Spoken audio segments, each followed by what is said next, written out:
back to Beating a Dead Horse. As always, I am your host, Sean McKinda, the Ugly. And I'm your old cowpoke, Jackson Keller, the Bad. And listen, if we're excited, if we're in a good mood, that means we must be done with UMay Boll, which means we're back in Quarantine Classics, talking about classic movies that we get excited about and have a good time watching and are going to have a good conversation about and won't leave me feeling hollow and empty inside. We're back, ladies and gentlemen. We're back with a new modern edge. And by modern edge, I mean a classic edge, because it's classics. The best. We definitely have a new lease on life, I'll tell you that much, because, like, wow, we've got some perspective now, huh? It didn't get much worse than UMay Boll. It's definitely a low point in our career. Like if we're gonna Monday night quarterback this thing. It was bad, but it was also ugly. It wasn't good though, but this is the good, the bad, and the ugly. That was one of the worst segues I've ever done. And that's saying a lot. That was a pretty bad one. We watched The Good, the Bad, and the Ugly. A classic of the Western genre, specifically the spaghetti Western, which we'll talk about what that is if you're kind of unfamiliar, because I had heard that term a lot, but didn't really know what it was until Once Upon a Time in Hollywood, actually. So I learned something there, if nothing else. But we were watching Seven Samurai, and we kind of got that Western bug in our ass, and kind of wanted to go back. We talked a lot about Westerns in that, specifically I did, and kind of like, hey, Westerns are fun and all, but like, samurai movies are really where it's at right now. Like, the classic samurai movies fucking ruled. Seven Samurai was great. But when we talked about that, I got very interested in, like, we kind of got more interested in talking about classic Westerns, just because Jackson, I don't think I've seen many, if any. And I had really only seen The Good, the Bad, and the Ugly before, but as it turned out, I apparently did not pay that close attention to it because there were very few scenes of it I actually remembered on the rewatch. I definitely had seen it before, but like, some of the big scenes I just didn't remember. So, I don't know, it's entirely possible I was playing Magic the Gathering while I was watching it, just to kind of explain where I was in my life at that point. It was a dark time. Yeah, I mean, this when Sean suggested this one, it worked out pretty well, because in addition to kind of the previous groundwork that we had laid in our Seven Samurai episode, I've been thinking about sort of my history and my relationship with Westerns. I haven't seen a lot of classic ones, but I was thinking a lot about, like, sort of the modern form the genre has taken, because I've quite enjoyed a lot of what you might call neo-Westerns. I've been catching up on Better Call Saul, which is, of course, related to Breaking Bad, which is, of course, kind of a neo-Western. It was my mom's birthday and Mother's Day, so naturally, we spent the whole time. I finally watched all The Mandalorian and enjoyed it very much. So I've been thinking about Westerns quite a bit, so to actually go back to one of the canon Westerns, yeah, I was definitely down to do that. And I think that, speaking as a first-timer on The Good, the Bad, and the Ugly, knowing kind of only, like, pop cultural osmosis, like the song, and I'd seen the bathtub scene before. I didn't realize it was from this movie, but I'd seen it before. As a quick aside, just because I don't know that we'd touch on this, otherwise we don't normally talk about the music, but holy hell, the music in this is so fucking good. Like, you know the theme, but you don't know the theme until you've heard it in the movie. Like, everyone knows that wah wah wah. Oh my god, it is so much better than you think it is. If you haven't actually heard it, go listen to it. And like, the end theme and the end battle, I don't know whether it's part of the same theme. I didn't actually listen to the like, go look up the whole music or whatever or not. But like, that has taken into like a cultural thing. Like, I want to say, and this is gonna be bad, I heard it recently in a Mountain Dew commercial or something. But like, when you hear the whole thing, you realize that like that too is absolutely excellent. The music in this was just absolutely wonderful, and I was taken with it every time. I loved it, every second of the music. Yeah, and related. I mean, the music I think is just part of what I think is the strongest stuff about this movie, which is just like the filmmaking and the action and all of the like kind of surface stuff. This is a very like watchable movie. The actors are charismatic, the score is magnificent, there's a lot of like really memorable shots and set pieces. Some of them are really iconic and like part of pop culture. Other ones are a little more surprising, but I still appreciated. Yeah, so I enjoyed the movie very much. I think that where I sort of break with this movie from the other like quarantine classics that we've done, most of them at least, is that like this, I wasn't like so taken with the movie that I am now going to like spread the good word. You know what I mean? Like recommend it to everyone and everybody. And like I doubt I'll still be like thinking about this the way that I'm still thinking about Citizen Kane, like however many weeks later. But that's not to say that I didn't enjoy my time with the movie or that it is like all fluff and all surface. I think that the movie does have ideas. It is headier than something like, I mean, the only thing I have to compare it to is the silent western that I've seen that's featured like silent film. And it's certainly headier than that. But it's not like a masterpiece of writing the same way that other films, like including Seven Samurai, which I'm sure we're going to be comparing to a lot, have sort of been. So that's basically where I stand on this one. Honestly, that's a really good way of putting it. I feel like we've talked a lot about films that we're happy to have seen and are going to end up using as reference points a lot, and I feel like this is going to fall into that category because I don't think it's one that we will, as Jackson said, be thinking about a lot as its own thing, but it's going to be the type of thing that we're going to see and recognize and use in various ways to be like, oh, this is kind of referential to this or comparisons to this, in the same way that we use like Repo Man and other such films to kind of be like, here's some similar ideas. It had a similar vibe, or just that idea in general. So I think it's an important film, if nothing else, unsurprisingly, given, it's The Good, the Bad, and the Ugly, and everyone and their mother knows exactly what it is. But it's not Citizen Kane in that, it's got some deep ideas or anything like that. It's just a very good, well-made film. Right. I'd say, like, I don't have any qualms about recommending this if you're interested. If you are interested in, like, the history of Westerns and spaghetti Westerns and, like, this particular moment in filmmaking, I would happily recommend it. It's very entertaining. It's very solid. It's very memorable. It's just not, like I said, not something I'm going to be, like, knocking on people's doors, asking if they've heard the good word of Charles Foster Kane today. Yeah. No, I agree. And I mean, honestly, that's pretty much where my perspective on it is as well, is I enjoyed watching it. I enjoyed a lot of the filmmaking of it. The ideas and themes it has, I have some qualms with, mostly due to some. We'll talk about those issues in spoilers for sure. But yeah, it's a solidly enjoyable movie. It feels like a Saturday afternoon movie in a lot of ways. Very much like a put it on, enjoy it. I don't even know that it's the type of thing where like you have to fully pay attention to. Like if you were doing a puzzle with it, I feel like that'd be a really good Saturday afternoon, just because there's a lot of kind of sprawling shots, and I think that there's something to be enjoyed if that's your cup of tea. And like, I'm not always one to, I much prefer to sit down and focus purely on a movie. But if you're not the type of person who wants to do something like this, is a good puzzle movie. It's also on Netflix, so you don't have to pay for it. Yeah, we always like it when that happens. It's great. We pay for so many movies on this podcast. That's why we have a Patreon.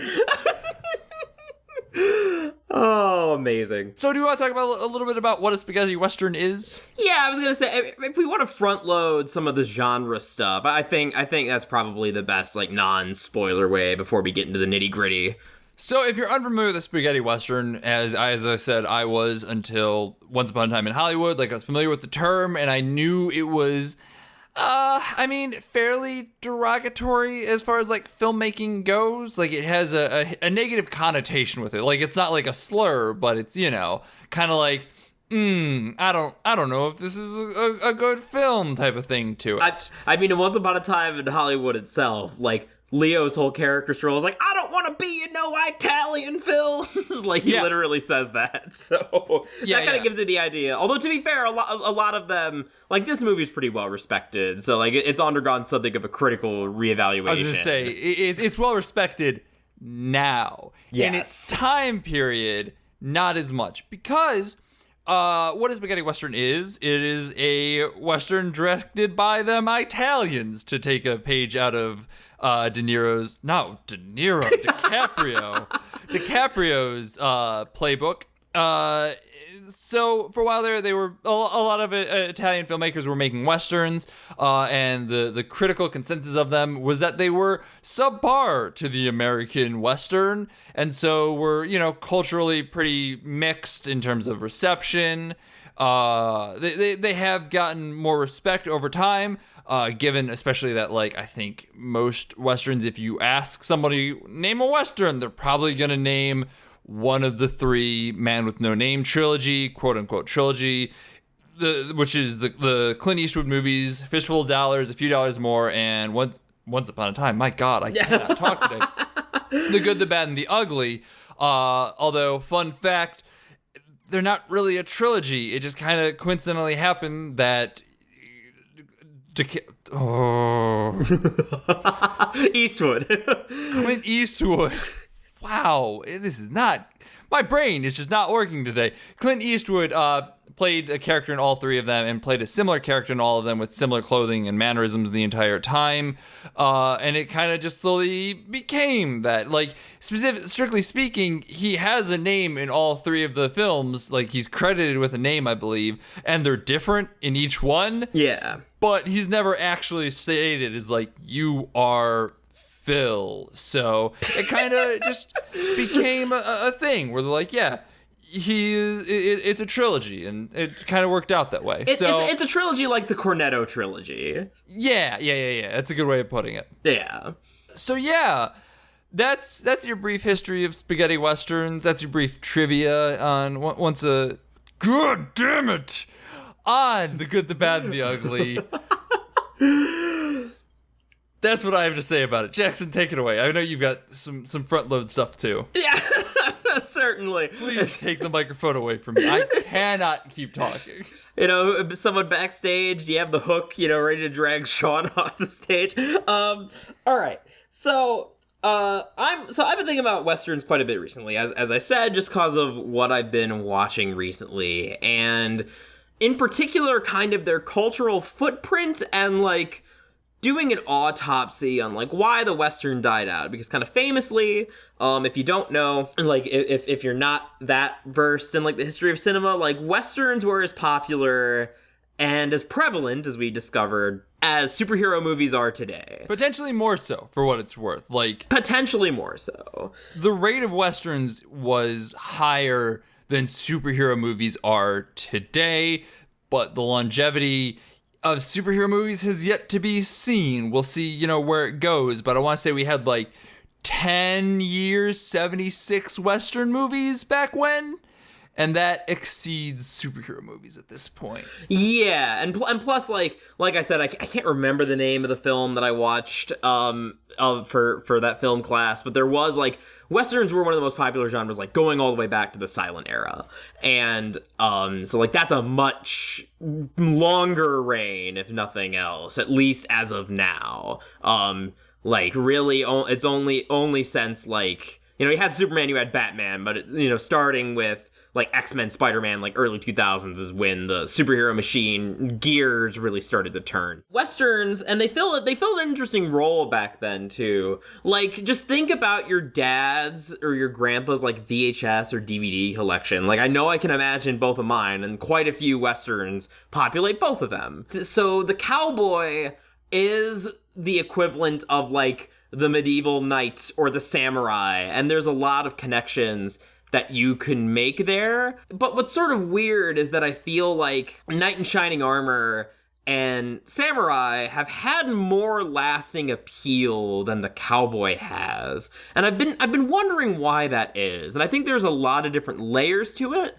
And we're going to come back around to talking about the good, bad, and the ugly specifically, I promise. But I love these little detours. So, I mean, this is honestly Film Detour, the podcast. Right. So I think the first thing is just that, like, as like a cultural figure, like something that like bounty hunter cowboy and like knight in shining armor and samurai all have in common is that like these are violent people. Or in theory, right? Not like, you know, in order to be a samurai, like you kind of had to be a warrior of some kind, or like a knight. And like, you know, the history of, you know, the cowboy and like westward expansion and the gold rush isn't quite what we see in westerns, but then again, like Hollywood and narratives are always going to like, you know, polish things up and, you know, make different images that can conflict with history. But I think that the political element is a lot more fresh and it's a much more recent wound for like the time of the cowboy and a lot of the like complicated issues therein.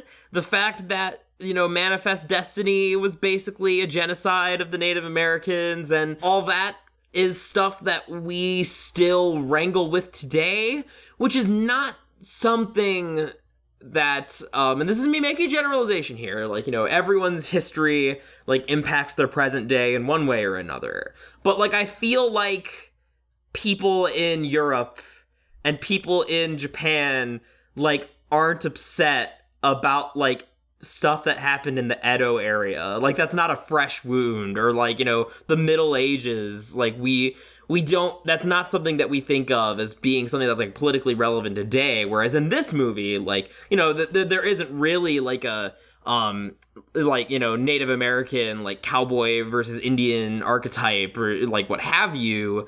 That's not really what this movie's about, but this movie is set during the Civil War, which of course we still have, you know, many arguments about today that plays very much into issues that we still talk about and issues that we are going to talk about during spoilers. Listen, we have no issues with statues in the South at all. Like that's not a thing that is ongoing today. Hang on, let me just check the new. Oh, okay, cool. Never mind, I was wrong. I mean, forget the statues. Like Lost Cause, like the South will rise again. That stuff's still taught in schools in the South. Oh, I know. I was trying to keep it lighter, like less like real, you know. And I mean, like the statue stuff isn't really light. It is still like a symbol of hatred and racism and everything. But like, you know, kind of playful in a way. How you can do when you come from a place of privilege. It's great. It's all great. Some of those statues are at least ugly, and we can make fun of them that way for looking like grotesque caricatures. Oh, they're all bad. Let's all right, keep talking. So we can't talk about. But this feeds right directly to my point. So like, what is the difference between, you know, The Mandalorian and like your classic Western? Well, you still have like a morally ambiguous like anti-hero, mostly like running around a desert in kind of a violent, lawless world. But the difference is The Mandalorian never happened. I mean, that's the thing. Is we have so many space shows that functionally are the same thing, but because they're sci-fi, it's okay. Yeah, like, and I think that, like, as a writer, too, that gives you a lot of wiggle room to, like, kind of play with the world and, like, shape it to issues that you care about and, like, themes that are on your mind. So, like, even something that's more, like, grounded and realistic than Star Wars, like A Song of Ice and Fire, like, that still isn't, like, a one-to-one, like, European medieval history, you know? I mean, fuck, like, even Star Trek, it literally opens with space, the final frontier. Yeah, for sure. If that's not like a forbearance of what was to come, I don't know what is. Like, holy shit, that's basically like, you know, the Western frontier and all that shit. Like, the parallels are there. Like, I have nothing more to say. They're there. You can see them. Yeah, and so you can see why it's so much more appealing. Like, even The Mandalorian's, like, not a great example because that is, like,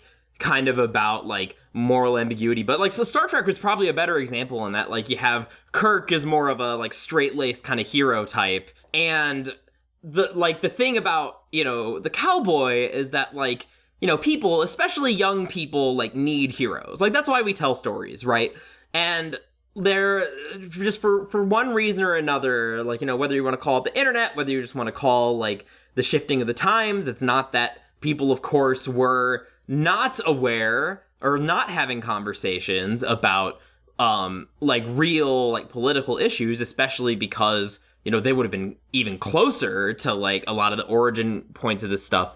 But the thing about it is just that there wasn't as much concern about, you know, sort of being inclusive and addressing those kind of differing points of view. And, like, culture was a lot more, not to say that it's still not, you know, dominated by certain classes, races, genders of people. Not to say that there isn't, like, a, you know, dominant, like, white male Hollywood culture, but there is more of an effort to try and tell other kinds of stories. The internet opened it up for other voices and let people say their bit, and, you know, anonymity gave way to recognition that these voices are saying important things, which was ever important. Yes, and so, like, it was just a lot easier, like, if you're a kid watching, like, Gunsmoke on TV, like, if it presents, and I actually don't know anything about Gunsmoke, so I might just be completely talking out of my ass, but for the sake of argument, like, if that show presents... I honestly thought you made it up, so I was just gonna let you roll that I had never heard of that in my life.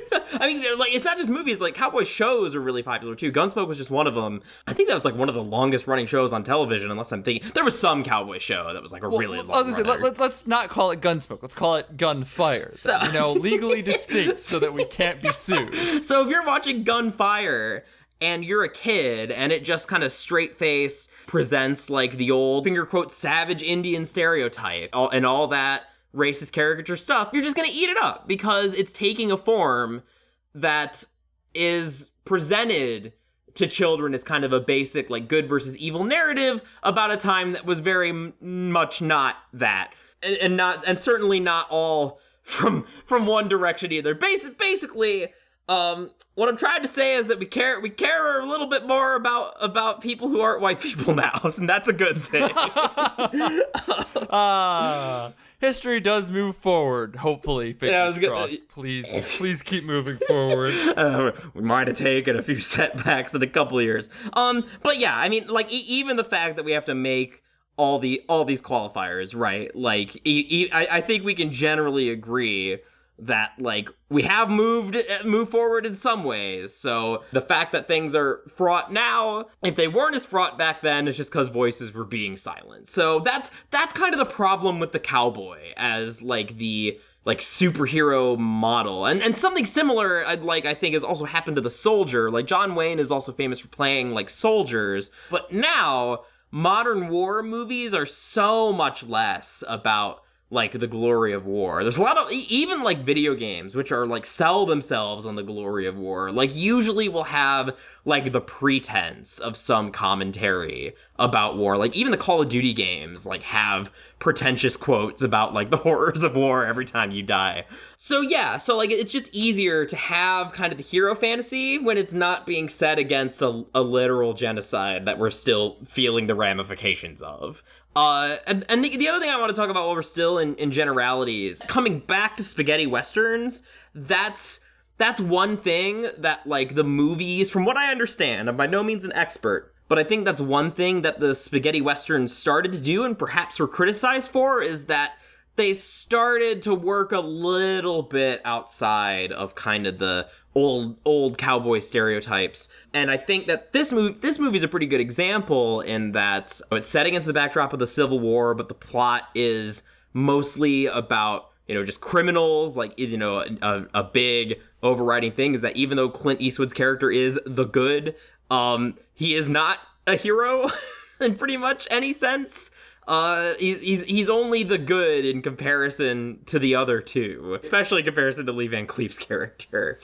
Well, I mean, I think a big thing there is that the spaghetti western took a lot more influence from old samurai movies, which tend to be a lot more morally gray, like Seven Samurai, and like they raised questions about their own morality and what they're doing, and you know the course of their actions. And I think that's why spaghetti westerns tend to be a little bit more self-aware and hold up a little bit better, because it raises interesting questions. And like this is, you know, what shaped westerns into what they are today, where everything's a little morally ambiguous and you just kind of play with it. It's the frontier. There is no right, wrong. It's all kind of based on feel and all that stuff. I mean, especially like you can tell that spaghetti westerns were influenced by those, because the first, The Fistful of Dollars, is literally a shot-for-shot remake of Akira Kurosawa's Yojimbo.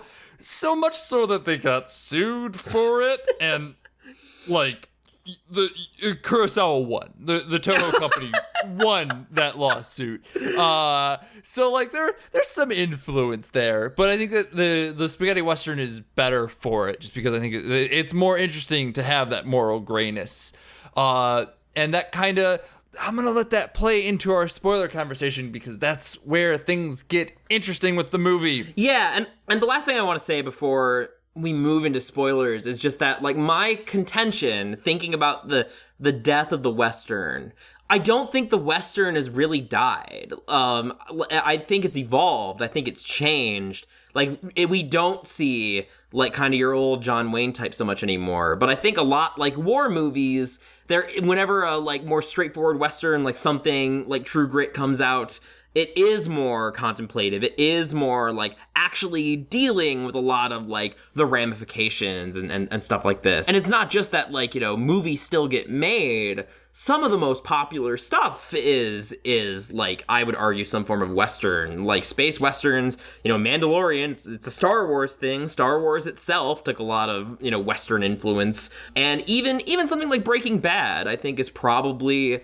the closest thing to like a modern Western and like all that means. And like that also wrapped up so much more with like crime movies and gangster movies, and sort of evolved it in its own way, because now like Walter White is certainly not like a cowboy hero, but, you know, in some ways I think Walter White only exists because of some of the like ground that was being broken by these spaghetti westerns. And I mean, the Coen brothers are still making westerns. They released The Ballad of Buster Scruggs like a year or two ago at this point, so they're still happening. They're still coming out. They're just, you know, quieter. They're not as big of a release anymore. So they're more about like, they're less about America celebrating itself and more about America like wrangling with its problems and its identity. And I think that's what makes modern like neo-Western so interesting to me. Well, let's talk about moral grayness in spoilers, but, you know, before we do have to, you know, say go follow us on Twitter at BADHcast, support us on Patreon, patreon.com/BADHcast. Leave us a review on iTunes if you can. We really do appreciate it. Tell friends about us. It's the only way we advertise or anything like that. It helps us grow so we can keep making more episodes. Please do so. Next week, we're going to be starting another theme month. It's still Quarantine Classics, but it's Quarantine Classics Hitchcock Edition. We're opening up with Rear Window. I've only ever seen The Birds. I'm really excited to watch other Hitchcock movies. I have prepared a syllabus based in large part on the syllabus from I took a full-blown Hitchcock class. I know my Hitchcock. I'm really excited about this. I'm excited to revisit all these movies. It's gonna be good shit. It's gonna be a good time, so stay tuned. Come back for that. Want to talk spoilers? Let's talk spoilers. So, moral grayness in the good, the bad, and the ugly. What is it good or is it whack? Its intentions are good. Let's put it that way. There's a reason I described it as a stepping stone. Yes, and I think that a part of it could also be the cultural differences, because our discussion of the origin of spaghetti western was not just for your edification. It was, as Jackson said, a stepping stone for us to get to this point.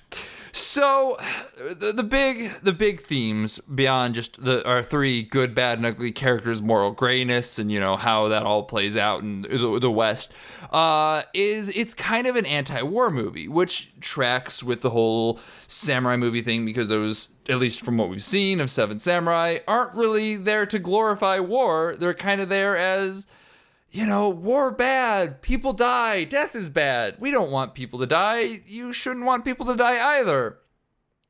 The problem is that the war that this movie uses as its background to be war bad, things bad, is the Civil War. The American Civil War. Let's make sure we're 100% clear. Yeah. And it kind of, it doesn't both sides in the way that we modernly know both sides, and there are good people on both sides, but it does both sides in kind of a classical sense. And so you kind of get some sympathy for the South in a lot of ways, and like, oh, look at these poor schlubs marching in. And I mean, too soon. Honestly. And I don't know if there's ever going to be a time that it's not too soon, given that, the South was fighting for property, as they proudly say, but that property is human lives, and that's not okay, guys. Stop pretending that your fight for property was okay. It wasn't. It was for human lives. And so when the movie's like, look at these poor Southern soldiers, they're, dead and dying and losing limbs, my only thought is, they're fighting to own people. Good. So it's my problem is this. My problem is not inherently that they're saying, look at these poor, schlubs like getting blown to bits. My problem is that they don't go far enough, and that they don't really wrangle with the realities of what the Civil War was. So the first thing that we need to just, get on the table, not all wars are created equal. like let's no. I think we can all agree with that. Like, yes, it's nice to be anti-war. Like, that's a nice thing to say. Like, I'm against losing human lives, but it is a good thing that the North won the Civil War, and that the Allies defeated the Axis powers. Yeah, like World War I versus World War II. World War I was a lot about expansionism and territories and a bunch of political stuff going on there. World War II was about the extermination of many people. Yeah. However, I think that the angle of look at these poor idiot boy schlubs getting blown to bits, that is still in the context of history, that is still true in a way. But I mean, it works in a lot of World War II movies, in scenes. World War II movies will use this in oh man, there's just shit happening across the board, and no one is happy in this, and everyone is dying. Look at the death and devastation. But it never really fully humanizes the Nazis, which is important. Or if it does, it kind of reconciles and deals with the implications therein. Yeah, and this is just kind of not. And I think with the Confederate soldiers in particular, I think the angle that if you're gonna do this kind of story, what makes your average idiot schlub boy fighting for the Confederacy, what makes that tragic is not that just that this person is dying. It's that this person is dying for a cause that in no way helps them. They are dying for so rich white people could own slaves, and they have been basically bamboozled as a society, using a scapegoat to basically trick people who otherwise get nothing out of it to go die for their right to hold slaves. And honestly, that's not a hard fix in the movie either. That's just somebody going, I don't even know why I'm fighting at some point. Or, well, because the other thing you could do that you could emphasize is that I think one thing that the movie does that's pretty effective is that, like, the war is kind of a backdrop to the, bounty hunter criminal plot. And I think that as a thematic element that, like, you have guys who are, like, fighting and killing for a cause. Like, that's the thing about the Civil War, is that, like, either way, like, the fighting is happening for a cause. For the South, it was a very bad cause, but it was still a cause.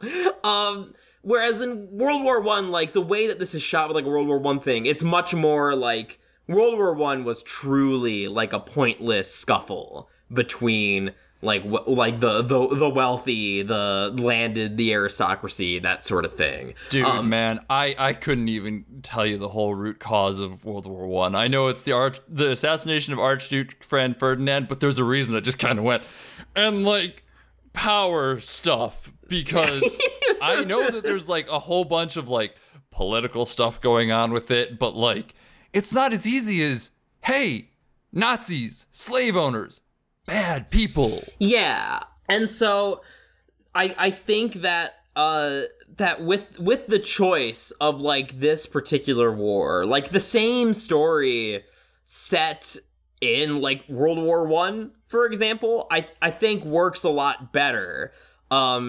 Because this movie, while it's instinct, while it's impulse of trying to look at things a little more deeply, I think is admirable, but it doesn't look at them deeply enough to be really effective. And so that's where it ends up coming into, like, lost cause-y sort of territory. I mean, the whole bridge scene feels very much like something that would be in a World War I movie. Yes. Like, that whole, we're just fighting, we're just throwing men at this, neither side wants it destroyed, and we don't know why we're doing this. It's a bridge. It's a fucking bridge. We're just throwing men at it because we think it would be good. And, like, that is incredibly World War I movie vibes. It's not in the context of the Civil War. Like, the idea is there, but being an American and well-versed in what the American Civil War was about, it takes on a very, like, there's an overtone to it, or rather an undertone, that has far more sinister implications to it. Yeah. And so this is where I think it's an interesting idea to then look at Italy's experiences with wars and why they might have chosen this, given that they're probably a little bit more versed in how World War I and II looked, and maybe a little less aware that the American Civil War was, what it was. And, like, there's no doubt that they probably knew that there were slavery involved in it, but, like, I could easily see somebody, an Italian director, just being like, oh, that's probably not, the whole forefront of it. I understand that there was a civil war. We can just set it as a background and use our knowledge of World War II and our own experiences with that war and the other wars that Italy has been in. Again, not a history guy. Very stupid. That's me. But... Well, because I think it makes sense, like, particularly for Italy. Like, I am by no means an expert on European history or Italian history, but I know a little bit.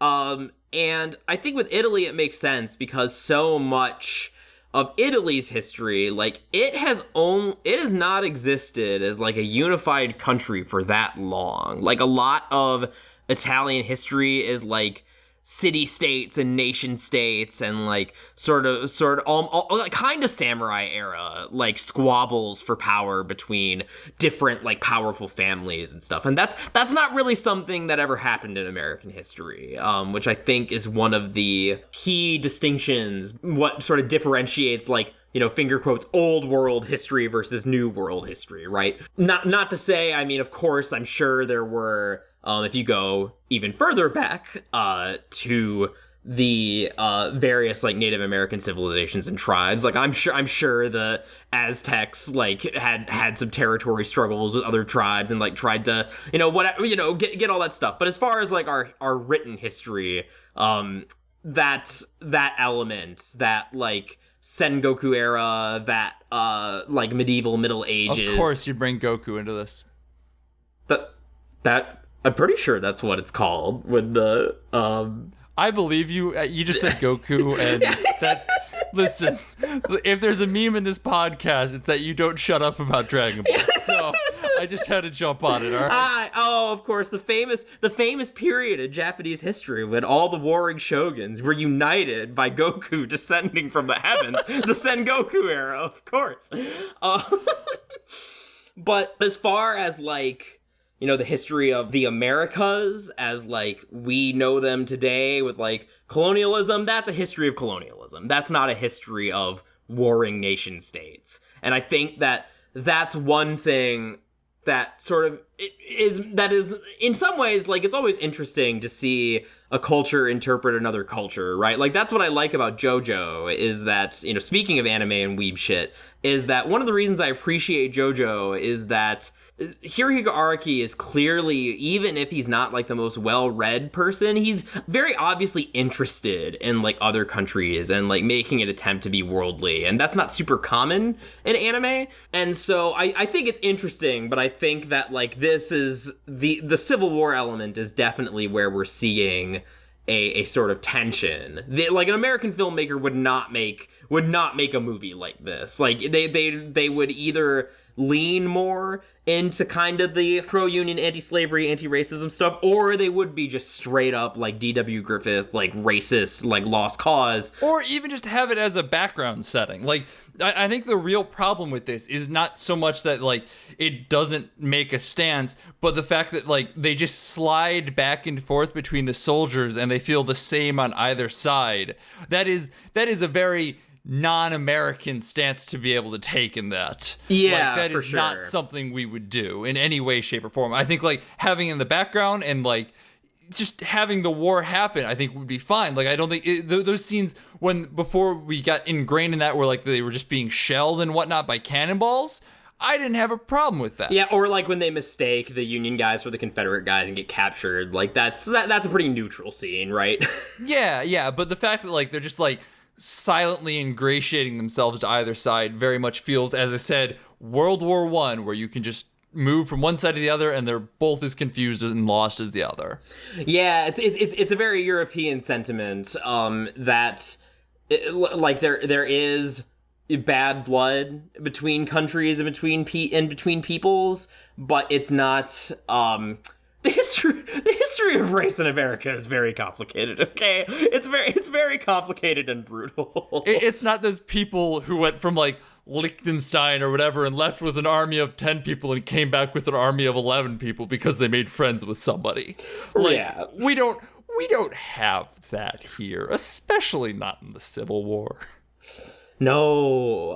And that's sort of again like the problem with the uncritical Western. Like you are expected to sort of take that at face value, which, you know, we just can't abide.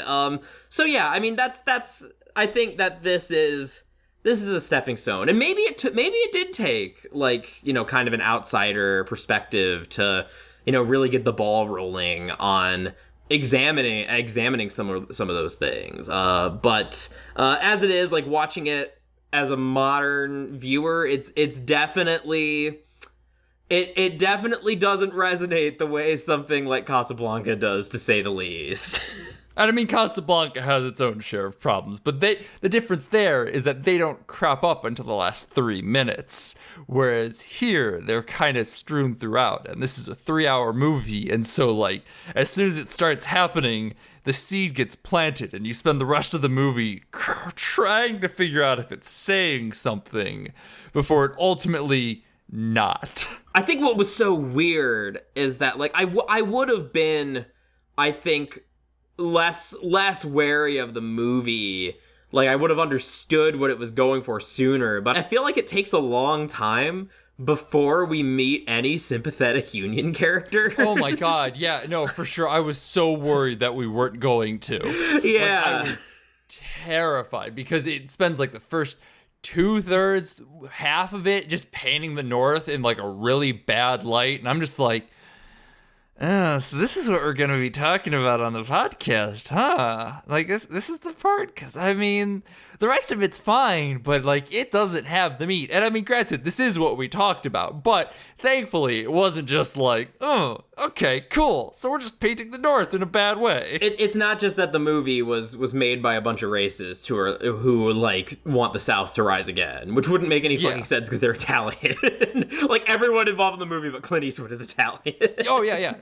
Spaghetti Western in every way, shape, and form. I do think that there is value and there is merit in sort of reminding ourselves that, because I do think we can go too far in the other direction and sort of gloss over some of the bad shit that happens during a war in the name of a righteous cause. But I also think that with that subject material, you need a knowledge of the history and like what actually happened and like what, if any, sort of like atrocities were occurring. So like I get like what I think that the section in the prison camp is a good example, because like not having the greatest knowledge and like because Lee Van Cleef is playing so much more of like a larger than life kind of classical Western villain and he's sort of infiltrating the North, I wasn't sure if I was supposed to read that scene as like,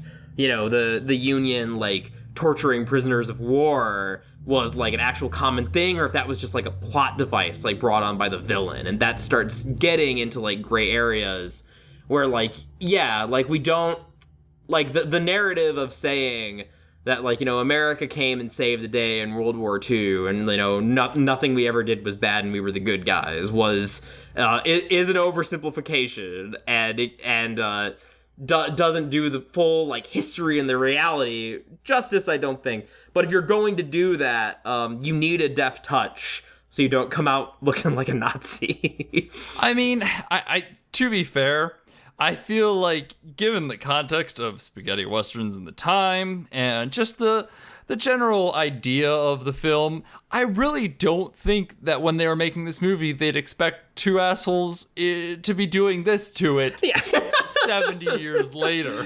No, I mean, I think that I enjoyed the movie as much as I did is a testament to the filmmakers. I think they did the best that they could, probably, with this kind of material. For sure. I mean, we're harping down into the nuance of it, but I mean, like, that's what we do here. You know, we talk about the nuance of the film and the context that it lends to everything else. But like, it's still a solid film. I mean, everyone in it is fun to watch. They're all charismatic and enjoyable. The action is wonderful. If you can get past the issues of the Civil War, you'll have a great time with it. And I mean, it's surprisingly not that hard to do, again, because it doesn't really delve too far into them. But I can also completely understand why someone would look at this and go, nope, can't watch this. This is really, you know, disrespectful to the American race relationships. And that's fair too. I'm sorry, that's not funny, but just the way that you said that. We keep ending up talking about this stuff, and we are like the two least qualified schlubs in the fucking world to talk about this shit. The problem is, what are we gonna do? Like not talk about this stuff when it's so obviously like permeating the movies that we choose? Like, what, are we just gonna turn a blind eye? We gotta reach out to the truth, man. I mean, it is fair. Like, it is. I do think it is better for us to raise these points, and hopefully, I mean, if someone else picks it up and does something better with them, more power to them. We are not going to be the most eloquent or most, you know, thought out or anything like that. But like, it's definitely better for us to say it than not. And sometimes I just sit back and look at us and go, yeah, all right, we're two 20-something white dudes with a podcast. Check that box. Talking about things we're grossly unqualified for. Check that box. Cool. It's truly a conundrum because, like, I feel very qualified to talk about storytelling, but to talk about storytelling, it requires me to talk about things that I'm not qualified to talk about, because storytelling encompasses, like, the human experience, man. That's what makes it so wonderful and sometimes so dreadful. I do appreciate your addition of man in there because it sounds like you're real high right now. Jackson Keller, famous for, smoking the bud at every opportunity he gets. I was gonna say this is a very stoner heavy podcast, given that I don't think either one of us has ever been near it. So paid shill for big tobacco, Jackson Keller. Oh God. Oh man. All right. Anything else that we should really touch on about this movie? Again, we haven't really talked a lot about, we've spent a lot of time talking about the things around this movie, not a lot of time about the movie itself. It's a good movie. There's a lot of really good cinematography. The music in it is absolutely wonderful. It's a joy to watch in a lot of ways. Peak Western when you close your eyes and think about a Western, you're probably thinking about something from this. If you haven't watched it, you like the genre, you're interested in the genre, highly, highly recommended. Yeah, I mean, that's the big stuff. I actually have one more thing to say, about particular scenes that could broadly apply. And I think it's one strength that I was thinking a lot about action and what makes the action in this movie so good, and is that it's simple. It's never super elaborate. It's so much more about the build up and the character dynamics. This is one thing I was thinking about during the movie, is that having three main characters with kind of shifting allegiances, it's great. The duality of man is wonderful and all, but having, I knew you were gonna fucking say that. But having a trifecta definitely has its own perks. The way that I think probably the strongest character stuff in the movie is the way that Clint Eastwood's character and Tuco's relationship sort of develops, and the ambiguities there, just on a moment to moment basis.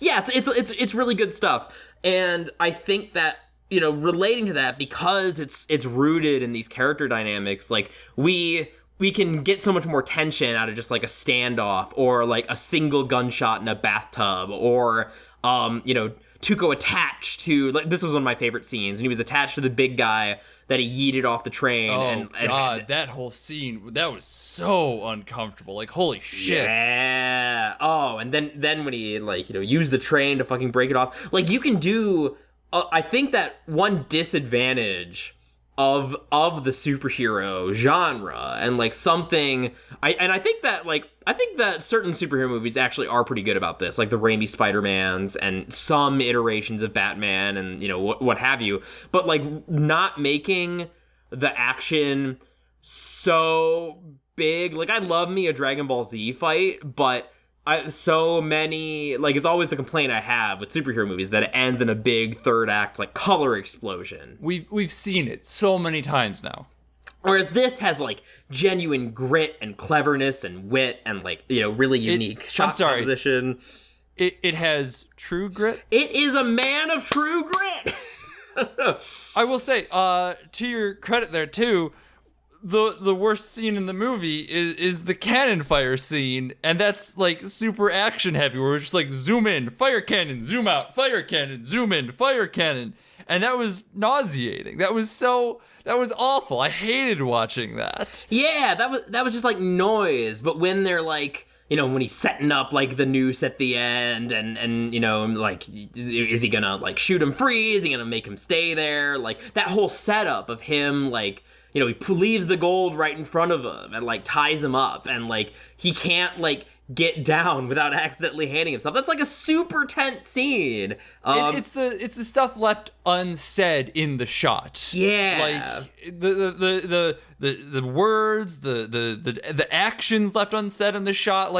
It very much is just slow pans and wide shots, and that leaves just so much room for your imagination, for you to kind of watch small movements and think what's happening, and you feel it in your gut, watching the final standoff with the three of them, and you're just kind of watching all three, thinking in your own head, you've got your own game of rock paper scissors in your own head, trying to figure out how you get out of here. That's the best part about this movie, is that in every shot, because it just lets the camera speak for itself, you spend your own time putting yourself in everyone's shoes, trying to think how you would get out of the scene, where your next opening is.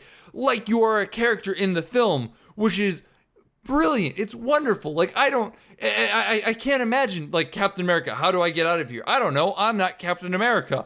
But when I'm a dude with a gun, I could think about that. Like, what would happen if I didn't have a gun and this guy had a gun on me and is dragging me through the desert? Like, that's something I could think about. Like, where are my opportunities? Where are my actions? What can I do in this moment?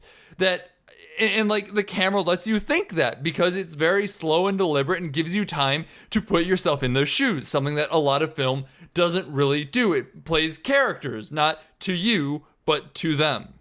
It's so funny because I was about to, like, make a joke that, like, oh, it's just like any good fight in JoJo. Like, you know, the characters trying to outthink each other and stuff. But, like, thinking about it more, like, you know, I made the comparison to a lot of modern movies being like Dragon Ball Z fights, but even a lot of the most memorable moments of Dragon Ball Z, even when you have, like, these super powered characters, like, a lot of it does come down to, like, clever tactics. Like, there's a really iconic one during the Cell games where, like, Goku goes up and he's charging up a thing that makes it look like he's gonna blow up the planet, but then, like, pulls out his teleport power at the last second and, like, blows Cell's head off while he's off guard. Like, that sort of thing. Like, you can still do this kind of work even with, like, you know, Superman tier, like, power levels. It just requires more, like, ingenuity, no matter what. You know, you could have staged this.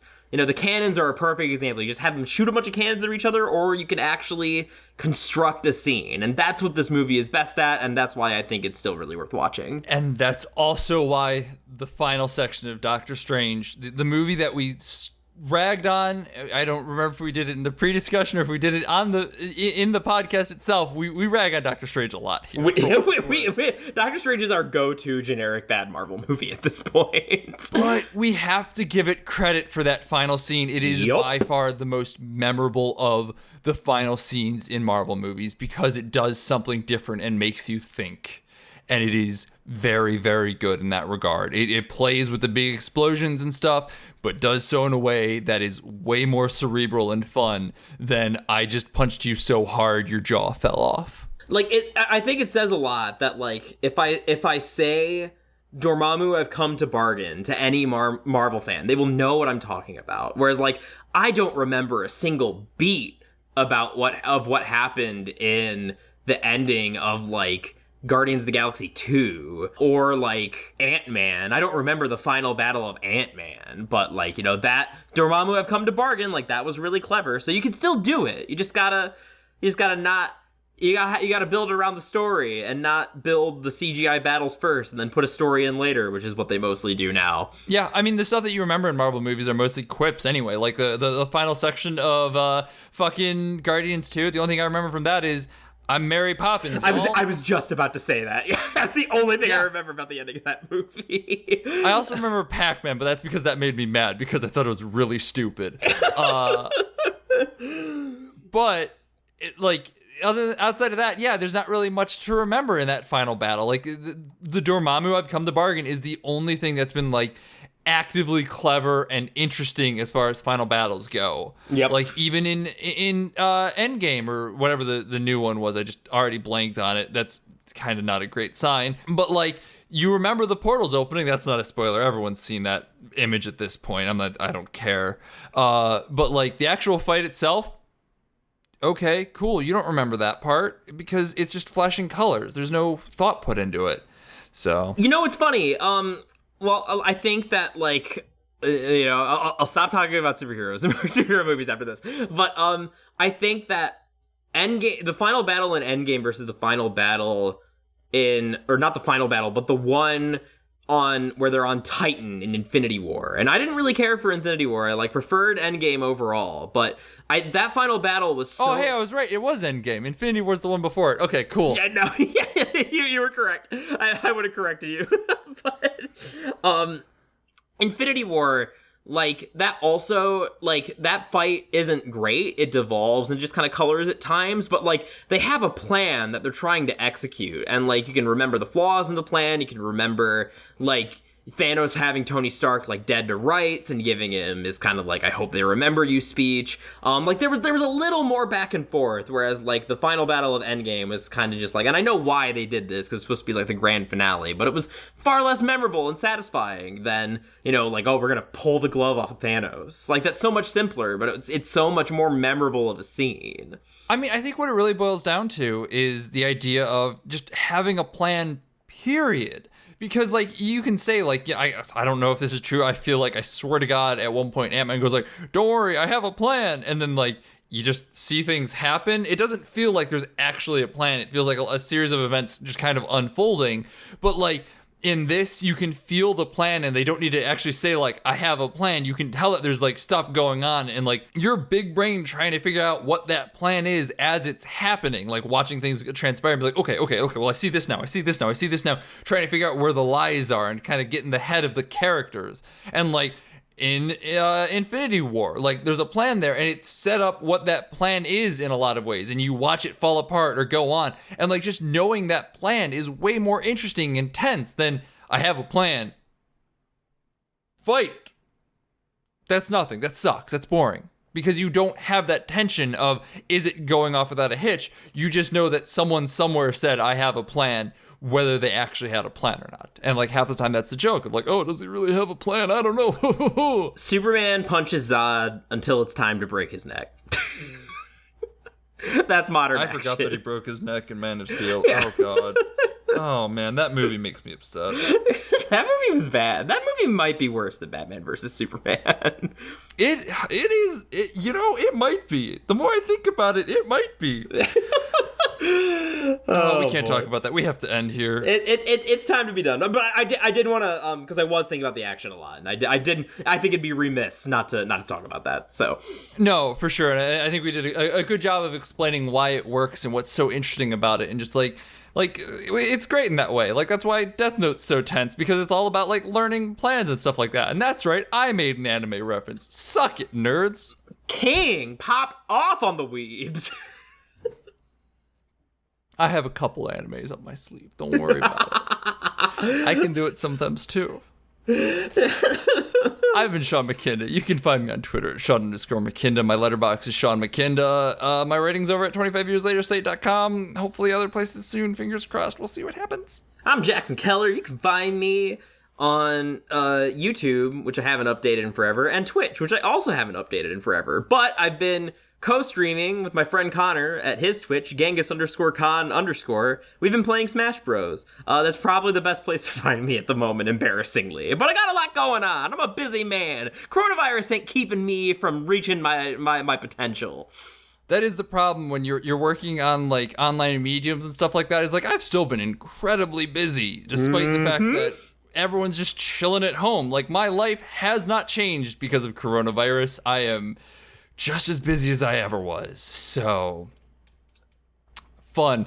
Find the podcast on Twitter at BADH_cast. If you want to get in contact with Jackson or I and yell at us about the podcast, the best place to do that is on our Discord, and the best place to get access to that, and the only place to get access to that, is on our Patreon. That's patreon.com/BADHcast. At only $1 a month, that gets you access to our Discord. At $5 a month, it gets you access to our Discord and our backlog of bonus episodes. We've got a bunch of really, really good ones, and we're going to have a really, really good one coming out this month. I guarantee it. We haven't recorded it yet, but we're talking about a book for the first time on this podcast. Specifically, we're talking about Cormac McCarthy's The Road, and wow, I finished that earlier today. It's going to be an episode, folks. I can tell you that much. This is my second read of The Road. Can confirm it's going to be an episode. And at $10 a month, it gets you access to everything I've said before and the ability to request things. So if you, like Patrick, wants us to do a book, that's the best place to do so. I mean, the Road is like the perfect length, so if you got something like that, shoot for around 300 pages max, please. But, you know, there you go. It also gets a little something. Thank you so much, Julia, Travis, Pat, Mom, Aunt Summer. Y'all are great. You're all great. Great. Man, keeps going weirder and weirder every time, and I think I know where it's going, and then I don't, and it has yet to coalesce. And I'm very curious to see like what the ultimate payoff is, because like I feel like every time you're getting a little bit closer to something, and like it's eventually it's gonna pay off, and just like it's gonna be the funniest fucking shit we've ever heard. But it's gonna take some time, so like Sean, keep listening. It can't be the funniest thing you've ever heard because it's not Pickle Rick. Shut the fuck up. I have sworn that I was going to cut out every time. You have tried to fit a Pickle Rick reference into this podcast multiple times, and I think this is the first time I'm going to let it actually slide. I think I'm going to let that one slide. I have cut out every other one. I didn't realize that. Oh, I only do it because it makes you so mad. Every other one has been cut out. You will, if you go back through, you will not find one. Oh my god, God! I can't even call you on your bluff because like my Pickle Rick references like disappear into the ether as soon as I make them. I'll never know the difference. Yeah, no, because it's a garbage reference, but you paid it off in a comedically timed way as opposed to what you normally do, which is just like slot it in there in a way that just like I can't abide. Thanks to Lords of the Highway for the use of our theme song. It is Suicide alternate take off the album High Octane Low Expectations. They're a wonderful band. You should go check them out however you can. Stream their music, buy their albums, whatever you got to do. Just support them, especially now, because you can't see them live. Also, thanks to 25yearslaterstate.com. There's a little button of us in the corner, but while you're over there, you should go read some of the articles. There's some really talented people doing some really talented writing on all sorts of things. Next week, we're starting Quarantine Classics Hitchcock Edition with Rear Window. Come back for that. It's going to be real interesting, especially because, as I said, my only frame of reference is the birds, and the birds is for the birds. Bye.